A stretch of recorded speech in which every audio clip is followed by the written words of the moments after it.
also, they might as well skedaddle up here as well, because we have the Young Stars piece, Kimberly Nixon and Robert Sheehan.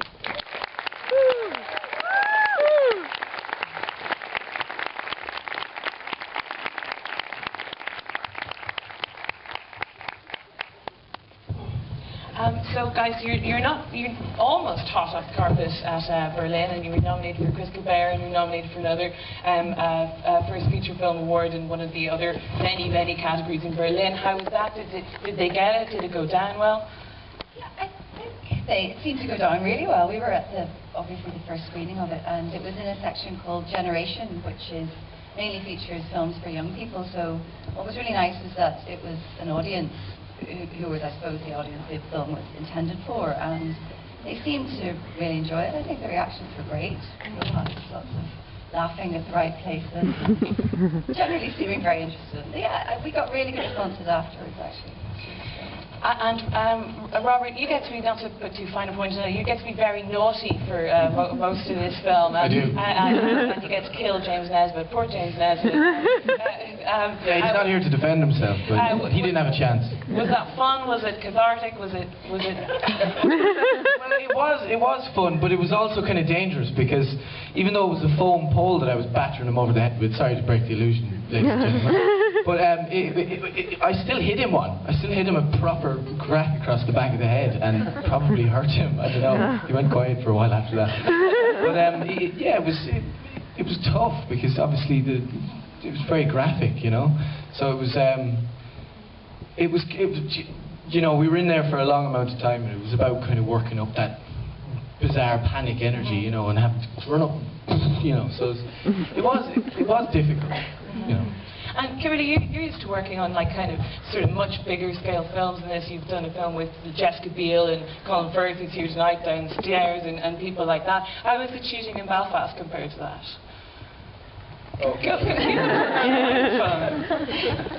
Selfish. No, it was brilliant. I mean, there was no, you know, yeah, it was a smaller budget, obviously, than a lot of movies that get made, but I mean, there was absolutely no difference in everybody's commitment to it. You know, I think everybody probably worked harder because we had less time everywhere, and you know, we knew that if we didn't finish what we needed to shoot in a certain location, we probably wouldn't be able to get back there. So yeah, everyone sort of like really pulled together because it was important we got things done. Well, it does have that really kinetic, kind of off-the-hoof kind of quality, and it's not an aesthetic we're used to associating with Belfast. I mean, was that an important thing for you guys to do? Yeah, it actually was really important.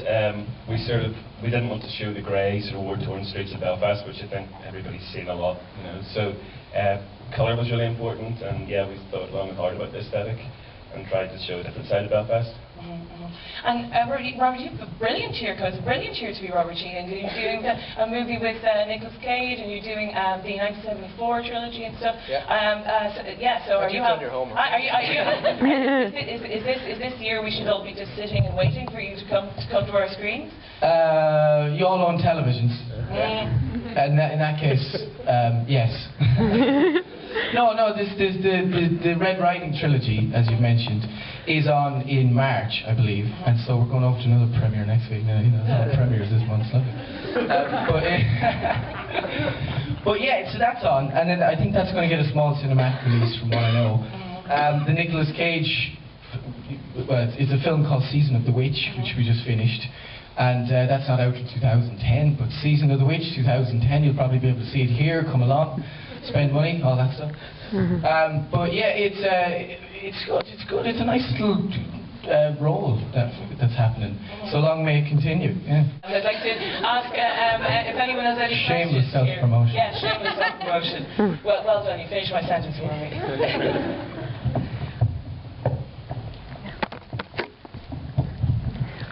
Hello, great film, brilliant.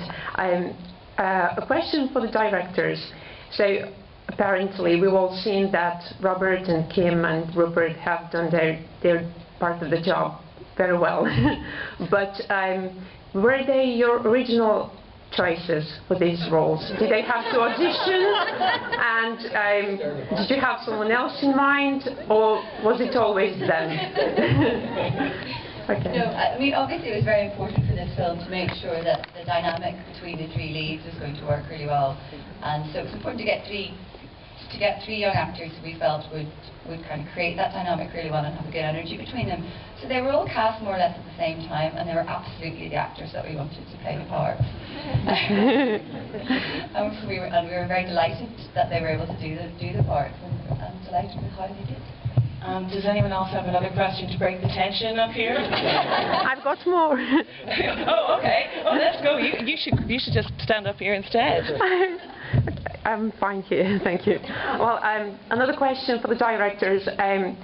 Obviously, water is very important in this movie. Is it because Belfast being such a big port, or is there another symbolism? And also, we asked Rupert in Berlin, and he had no idea whether there was something behind. So one of them is wearing a locket, and the other one is wearing the key. And Rupert had no idea whether it meant something. So perhaps you know. Maybe he just thought that was for you to work out, you know. The water thing, yes, it's obviously a very prominent sort of thematic thing in the film. I think where that came from a little bit was certainly the notion of Belfast. Again, the idea of a different Belfast than everyone else is used to knowing about. And of course, the shipbuilding industry is a very big part of Northern Irish history. And I think it's also the case that I think people who aren't from Northern Ireland find it very amusing that we have a tendency to call parts of town, call buildings and things after one of the most famous disasters that ever happened. So there was a little play on that with the Titanic Leisureplex, and also it just seemed very fitting as it's a place where everything, the apocalyptic stuff happens at the end, in a sense. And so it sort of builds out from there thematically. But what, you know, it's something that works on a lot of different levels, the idea of flux and change in these characters' lives, and I'm sure there are lots of other things that one can read into it. I won't explain too much. I know Kimberly's necklace actually was a little throne, and that was... She's a princess. Yes, that's exactly why she has the throne. Okay. For a little princess. And it was Hazel Webb Crozier who came up with that great idea, our costume designer, so she did a great job. Anyone else?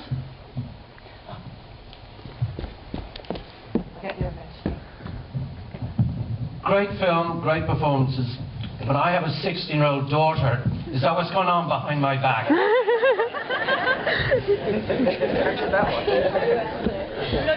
not sure anyone should answer that. And on that terrifying note, thank you very much.